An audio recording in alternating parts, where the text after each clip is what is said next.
यात्रीगण कृपया ध्यान दें।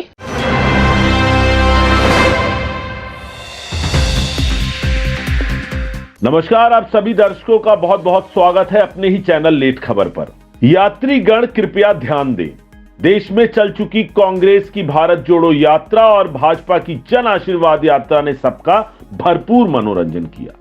चुनाव हुए और परिणाम बीजेपी के पक्ष में आया। अब लोकसभा चुनाव में कांग्रेस जहां न्याय यात्रा लेकर आ रही है, तो मध्य प्रदेश में आभार यात्रा का खेला चल रहा है। सारी बातों को देखते हुए एक नई यात्रा का ख्याल हमारे दिमाग में आया, तो सोचा क्यों ना आपको भी उस यात्रा के बारे में बताया जाए। हालांकि इस यात्रा का जिक्र होते ही कुछ लोगों को नाराजगी हो सकती है, लेकिन यह यात्रा चलानी अत्यंत आवश्यक है। दरअसल हम जिस यात्रा का जिक्र करने जा रहे हैं वह है कांग्रेस जोड़ो यात्रा। जी हां, सही सुना आपने, कांग्रेस पार्टी। यह बात बिल्कुल सत्य है कि कांग्रेस पार्टी अपने कार्यकर्ताओं और नेताओं को ही जोड़ने में सक्षम नहीं है और भारत जोड़ो यात्रा की बात करती है, न्याय यात्रा की बात करती है, जबकि उन्हीं की पार्टी के कार्यकर्ताओं के साथ अन्याय होता रहा है। यह दौर ज्योतिरादित्य सिंधिया से चालू हुआ और तब से बदस्तूर चलता ही जा रहा है। कभी नेता इस्तीफा दे देते हैं तो कभी पार्षद। ऐसे नेताओं की भी कमी नहीं है जो अपनी ही पार्टी की पीठ में खंजर घोंपने का काम करते हैं। हाल ही में हुए विधानसभा चुनाव में कांग्रेस को करारी हार का सामना करना पड़ा। कुछ तो अपने कारनामों की वजह से हारे, तो कुछ भीतरघात का शिकार हुए। दुश्मन न करे दोस्त ने वो काम किया है, जमकर चुनाव में हमें बदनाम किया है। जी हां, यह लाइन बिल्कुल सटीक बैठती है सिमरिया विधायक अभय मिश्रा और रीवा से कांग्रेस प्रत्याशी रहे इंजीनियर राजेंद्र शर्मा पर। दोस्तों, चुनाव के समय कुछ ऑडियो वायरल हुए थे जिनमें सिमरिया विधायक खबरें चलवाकर राजेंद्र शर्मा को बदनाम करने की साजिश रच रहे थे और शायद साजिश ने असर भी दिखा दिया। ऐसा लगता है कि रीवा जिले में कांग्रेस अब अलग थलग पड़ गई है। इन्हीं सब कारणों की वजह से काफी समय से जीत का स्वाद चख नहीं पा रही है।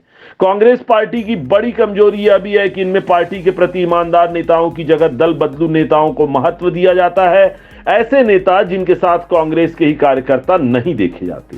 प्रदेश और देश में कांग्रेस जोड़ो यात्रा चलने की जरूरत हो या ना हो, लेकिन रीवा जिले में जरूर चलाने की जरूरत है और इसे हरी झंडी कौन दिखाए यह भी सोचने का विषय है। रीवा में कांग्रेस में गुरमीत सिंह मंगू ने युवाओं के बीच अपनी अच्छी पकड़ बना रखी है, तो वहीं महापौर अजय मिश्रा बाबा ने युवाओं से लेकर बुजुर्गों तक। अच्छी बात यह भी है कि महापौर की उनसे भी अच्छी खासी पटती है, जिससे कांग्रेस में किसी की नहीं पटती। बात मजाकिया जरूर हो गई, लेकिन सोचने वाली भी है कि विधानसभा चुनाव में लोग यह तक कह रहे थे कि अजय मिश्रा बाबा को मौका दिया जाता तो वे रीवा से चुनाव निकाल सकते थे। खैर, नतीजे तो आपके सामने आ ही गए हैं। रीवा से जीतने वाले अब विधायक ही नहीं, डिप्टी सीएम भी हो चुके हैं। बीजेपी की जीत का सबसे बड़ा कारण पार्टी में एकता और केंद्रीय नेतृत्व मजबूत होना भी है। कांग्रेस पार्टी की एक और सबसे बड़ी कमजोरी है केंद्रीय नेतृत्व। कांग्रेस हमेशा से परिवारवाद से घिरा रहा है, यहां तक कि कांग्रेस के राष्ट्रीय अध्यक्ष मल्लिकार्जुन खड़गे की भी परिवारवाद के आगे नहीं चलती। खैर, कांग्रेस ने जीतू पटवारी को मध्य प्रदेश की कमान सौंपी है। जीतू पटवारी ने लोकसभा चुनाव को लेकर तैयारी भी शुरू कर दी है। तो अगर कांग्रेस जोड़ो यात्रा का विचार अगर सही है, तो आप सब भी कांग्रेस प्रदेश अध्यक्ष जीतू पटवारी से निवेदन कर सकते हैं कि रीवा में कांग्रेस जोड़ो यात्रा का वे खुद हरी झंडी दिखाएं।